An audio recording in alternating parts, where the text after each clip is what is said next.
Hello students, welcome to our YouTube channel ज्ञान junction.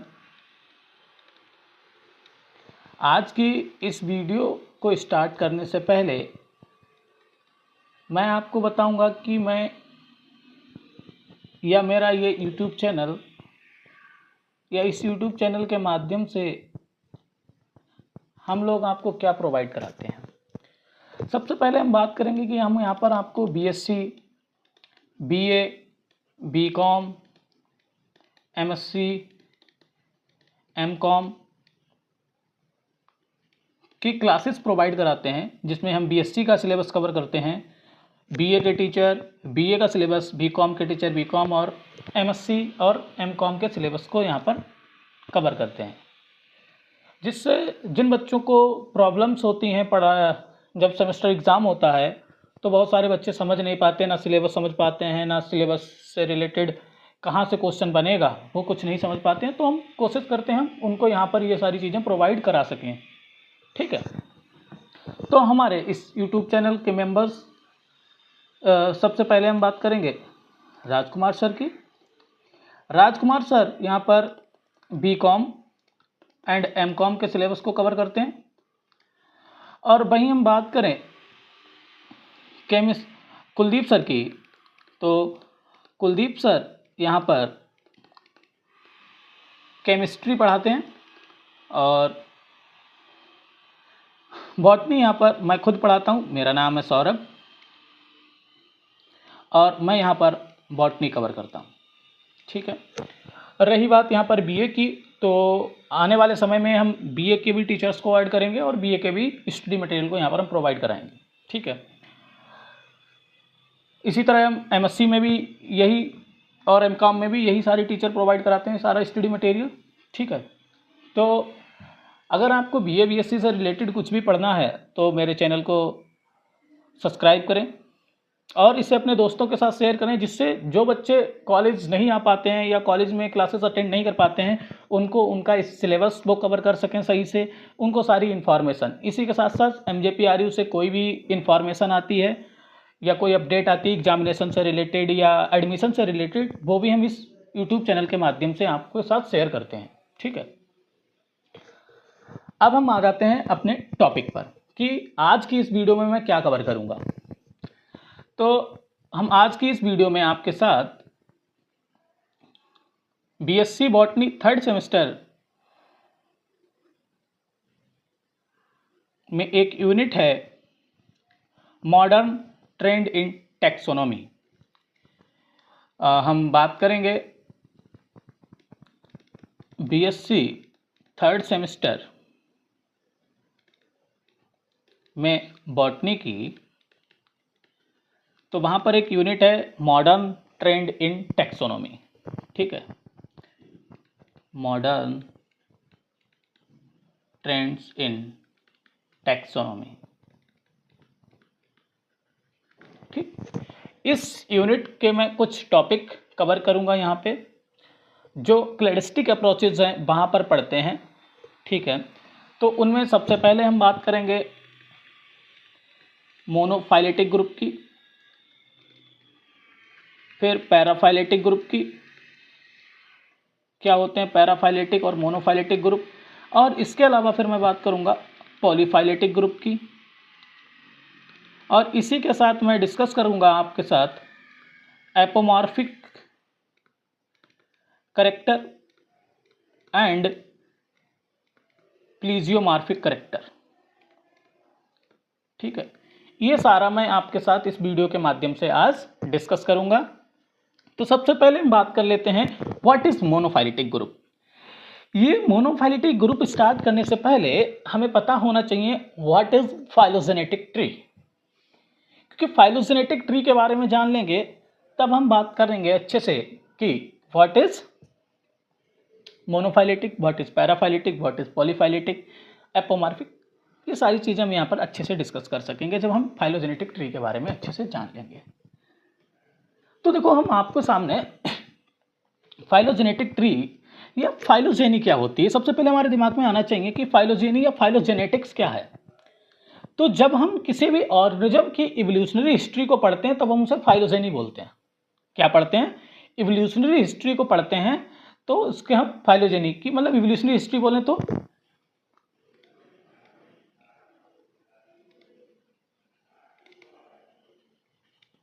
Evolutionary history के बारे में जब हम पढ़ते हैं तो उसे हम फाइलोजेनी फाइलोजेनेटिक्स बोलते हैं।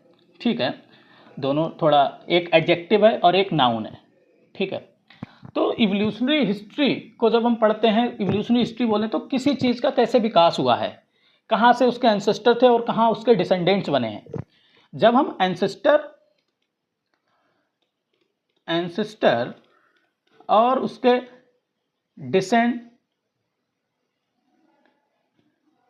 डिसेंडेंट्स के बारे में पढ़ते हैं या उनके डिसेंडेंट्स की हिस्ट्री के बारे में देखते हैं, तब उसे हम क्या कह देते हैं?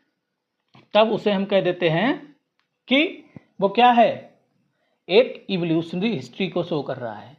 जब इसे हम ग्राफिकल रिप्रेजेंटेशन बोले तो उसको ग्राफ के द्वारा रिप्रेजेंट करते हैं। जैसे कि मान लो कोई भी एक है, यहाँ से स्टार्ट हुआ, ये पहले डाइवर्सिफाई हुआ, फिर ये फिर से फर्दर डाइवर्सिफाई हो गया। ठीक, अब यहाँ से इसका एंसेस्टर स्टार्ट हुआ था, या बोलने तो ये रूट है, यहाँ से एंसेस्टर स्टार्ट हुआ और ये फिर डाइवर्सिफाई हुआ, इसने एक यहाँ पर बनाई और एक यहाँ पर नोड बनाई और फिर फर्दर ये डाइवर्सिफाई हुआ, इसने बना दिए मान लो ABCD, ये 4 ऑर्गेनिज्म बना दिए। ठीक है, तो बात करेंगे कि यहाँ से इसका एंसेस्टर था, एंसेस्टर मान लो K था, अब ये K फर्दर डिवाइड हुआ, यहाँ पर J बनाया इसने और यहाँ पर H बनाया। ठीक है, अब ये J और H A और B में कन्वर्ट हो गया और CD में, इसी को बोलते हैं speciation.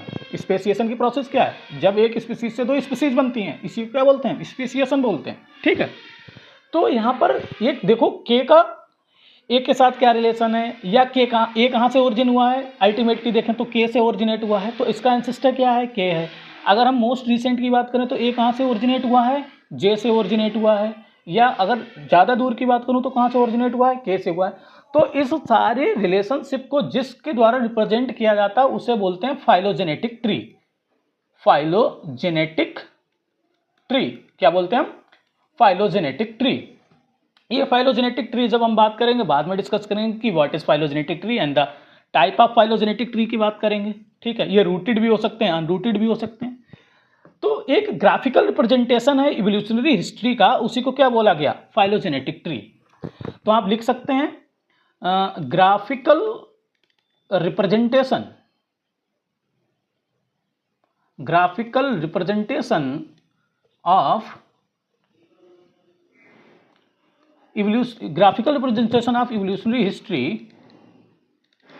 evolutionary history of organism is called phylogenetic tree। ठीक, अब हम सही से समझ लेते हैं क्या है, क्योंकि जो मोनोफाइलेटिक ग्रुप में या पैराफाइलेटिक ग्रुप में दर्शाया गया है वो क्या है? ट्री के द्वारा ही दर्शाया गया। What is monophyletic group? Mono means होता है सिंगल। ठीक, अब हम बात करेंगे कि व्हाट इज द डिफिनीशन। यहाँ पे क्या बोला था डिफिनीशन में? मोनोफाइलेटिक ग्रुप को एक क्लेड भी बोलते हैं, एक क्लेड ग्रुप भी बोलते हैं। ठीक है, अ क्लेड। ठीक, तो हम बात करेंगे a monophyletic group is one consisting of a common ancestor plus all descendants of the common ancestor. ठीक, क्या बोला इसने? कोई चीज, कोई एक ट्री है, अब इस ट्री में जैसे हम बात करें यहाँ पर इस लेवल पर अगर बात करें तो यहाँ से देखो, यहाँ से ओरिजिनेट हुआ है taxon E and taxon F। अगर इस एंसेस्टर पर बात करें, इसके कॉमन एंसेस्टर पर बात करें तो ये क्या है? इतना एक मोनोफाइलेटिक ग्रुप है, क्योंकि इसी कॉमन एंसेस्टर से E और F टैक्सॉन बने हैं। ठीक, अगर हम इससे, तो हम कहाँ पर मोनोफाइलेटिक ग्रुप को कैसे डिसाइड करते हैं? मोनोफाइलेटिक ग्रुप को उसके एंसेस्टर की बेस पर डिसाइड करते हैं। मोनोफाइलेटिक ग्रुप कहीं पे भी हो सकता है। अगर मैं बात करूं यहाँ पर इसका एक कॉमन एक एंसेस्टर ये है, अब इस एंसेस्टर से ही तो taxon A, taxon B, taxon C, taxon D, taxon E, taxon F बने। तो एक इस एंसेस्टर के बेस पर अगर देखें तो इस एंसेस्टर को जब रेफरेंस मानकर देखेंगे तो एक पूरा ग्रुप है, मोनोफाइलेटिक ग्रुप है, ये एक पूरा मोनोफाइलेटिक ग्रुप है। वहीं अगर हम इस वाले को मान लें, अब हम इसको नाम दे दे रहे हैं, यहाँ पर ए नाम दे दे रहे हैं, यहाँ पर बी नाम दे दे रहे हैं, यहाँ पर सी नाम दे दे रहे हैं, यहाँ पर डी नाम दे दे रहे हैं, यहाँ पर ई नाम दे दे रहे हैं और यहाँ पर वो तो दे चुके हैं। ठीक, अगर हम ए को कॉमन एंसेस्टर या कॉमन एंसेस्टर डिफरेंस मानकर चलें तो ये एक ए टू एफ तक क्या है, एक मोनोफाइलेटिक ग्रुप है, क्योंकि ए टू एफ तक जो टैक्सॉन बने हैं वो सब किससे ओरिजिनेट हुए हैं, ए से बने हैं। ठीक, अगर यहाँ पर हम बी को कॉमन एंसेस्टर मान के चलें तो टैक्सॉन ए हट गया यहाँ से, तो बी को कॉमन एंसेस्टर मान के चलेंगे तो B C D E F क्या है, सभी मोनोफाइलेटिक ग्रुप हैं। ठीक, तो आप समझ गए मोनोफाइलेटिक ग्रुप क्या है, एक कॉमन एंसेस्टर जिसके सभी डिसेंडेंट्स, जिससे सभी डिसेंडेंट्स कॉमन बने। ठीक है, उसे हम क्या कहते हैं, मोनोफाइलेटिक ग्रुप कहते हैं। ये आप यहां पर समझ गए मोनोफाइलेटिक ग्रुप क्या है। मोनोफाइलेटिक ग्रुप के बाद हम बात कर लेते हैं पैराफाइलेटिक ग्रुप की। पैराफाइलेटिक ग्रुप बोलता है, डिफिनीशन में बोल रहा है, a paraphyletic group is one consisting of common ancestor but not all descendants of that common ancestor. ठीक, अब मैं यहां पर अगर हम बात करूं तो जैसे मान लो यहाँ पर f क्या है, एक एंसेस्टर है। अब उस एंसेस्टर से हमारे देखें तो g भी बना है और a और g से फिर a भी बना है, और इधर वाली सारी ब्रांचेस डाइवर्सिफाई हुई, c बना है, d बना है, e बना है। ठीक है, लेकिन अगर हम इसको मोस्ट कॉमन एंसेस्टर यहाँ पर मान रहे हैं, ठीक है, तो यहाँ पर अगर इसको f को हम कॉमन एंसेस्टर मान रहे हैं तो अगर सिर्फ अगर मान लो हम यहाँ पर ऐसे, यहाँ पर हम ये डॉट लाइन को छोड़कर यहाँ पर मान लो b को कंसीडर कर लें, किसको कंसीडर कर लें, b को कंसीडर कर लें। ठीक, और अदर इसके छोड़ दें, क्योंकि f के तो डिसेंडेंट्स ये भी हैं, g a ये भी तो हैं इसके डिसेंडेंट्स, लेकिन मैंने उनको छोड़ दिया, सिर्फ b c d e को कंसीडर किया, तो ये ग्रुप क्या कहलाता है, पैराफाइलेटिक ग्रुप कहलाता है। क्या होता है, यहां पर हम सभी डिसेंडेंट्स को नहीं लेते हैं, एक कॉमन एंसेस्टर है उसके सभी डिसेंडेंट्स को, उसकी सभी वंशागति को हम नहीं लेते हैं, सिर्फ कुछ को लेते हैं, इसी को हम क्या कहते हैं, पैराफाइलेटिक ग्रुप कहते हैं। समझ गए। जैसे अगर हाइपोथेटिकल समझाने की हम फिर से कोशिश करें, एक कॉमन एंसेस्टर f है और f से बना क्या, f गया और f डाइवर्सिफाई हुआ। ठीक, अब ये f डाइवर्सिफाई, यहाँ पे f है, ठीक, यहाँ पर बन गया g और यहाँ पर बन गया h। अब ये फिर से फर्दर डाइवर्सिफाई होगा। ठीक, यहाँ पर बना दिया इसने k और यहाँ पर बना दिया इसने m। ठीक, मैं बात करूँ f को अगर हम कॉमन एंसेस्टर मान के चलूँ, तो अगर हम इसको कॉमन एंसेस्टर मान के चलूँ तो इतने को अगर हम कंसीडर कर लूँ तो ये क्या है, पैराफाइलेटिक ग्रुप है। और अगर g को छोड़ दूँ, ठीक है, तो कॉमन एंसेस्टर तो f है और उसके सभी डिसेंडेंट्स हमने कंसीडर नहीं किए। अगर सभी डिसेंडेंट्स उसके कंसीडर कर लेते तो वो मोनोफाइलेटिक ग्रुप हो जाता। अगर यहाँ पर हम g को भी कंसीडर कर लें तो ये कैसा ग्रुप हो जाएगा, मोनोफाइलेटिक ग्रुप हो जाएगा। लेकिन अगर हमने g को छोड़ दिया है तो यहाँ पर क्या हो गया, ये पैराफाइलेटिक ग्रुप हो गया। ठीक, अब नेक्स्ट है पॉलीफाइलेटिक ग्रुप। पॉलीफाइलेटिक ग्रुप क्या बताता है, अब polyphyletic group is one in which there are two or more separate groups each with है सेपरेट कॉमन एंसेस्टर। ठीक, अगर हम बात करें इस लेवल पर H और G लेवल पर, ठीक, और B और C के बीच हम रिलेशनशिप देखें तो B जो है वो ओरिजिनेट हुआ है G से और C जो है वो ओरिजिनेट हुआ है H से।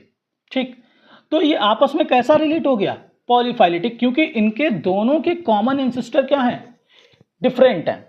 दोनों के एंसेस्टर जो हैं वो कैसे हैं, सेपरेट हैं।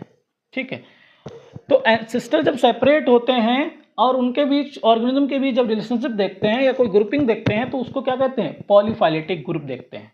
ठीक, या उसे क्या कहते हैं, पॉलीफाइलेटिक ग्रुप कहते हैं।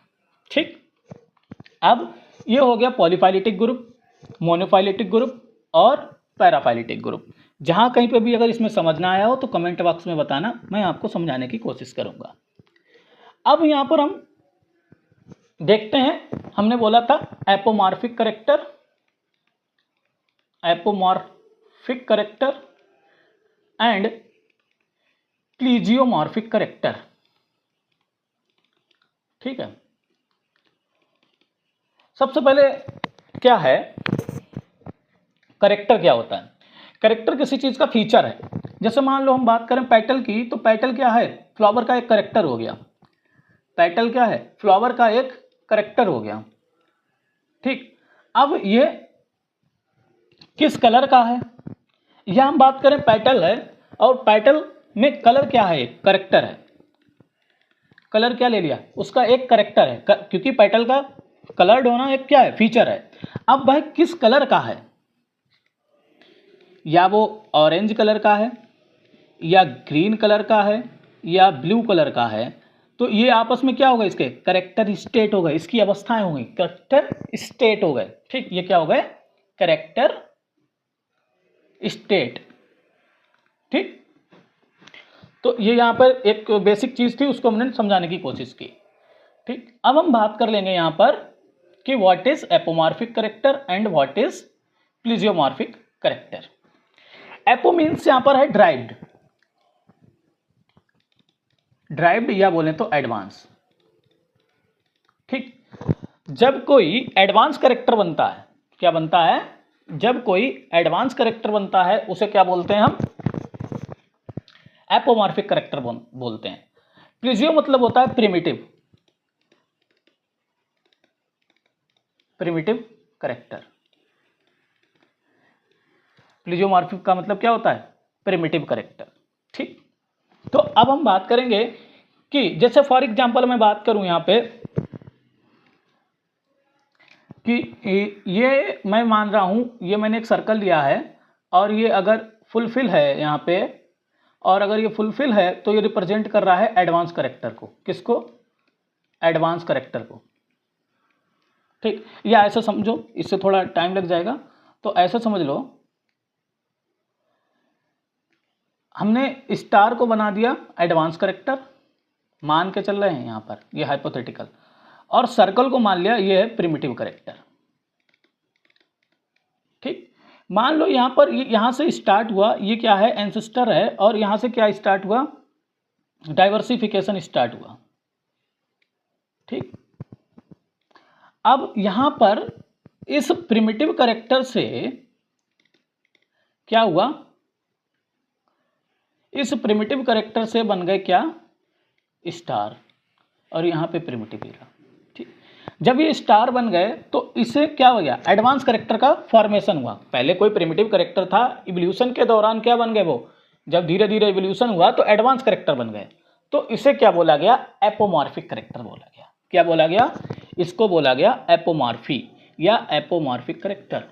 ठीक, जब ड्राइव्ड या एडवांस करेक्टर बनते हैं उन्हें क्या बोलते हैं? एपोमॉर्फिक करेक्टर बोलते हैं या एपोमॉर्फी बोलते हैं। ठीक, वहीं हम अगर बात करें प्लीजियोमॉर्फी की, जब प्रिमिटिव करेक्टर का बनते हैं, जैसे यहां से प्रिमिटिव थे, यहां पर भी इवॉल्व होकर प्रिमिटिव ही आए हैं, तो ये क्या हो गया? प्लीजियोमॉर्फिक करेक्टर हो गए, या प्लीजियोमॉर्फी हो गई। क्या हो गई? प्लीजियोमॉर्फी हो गई।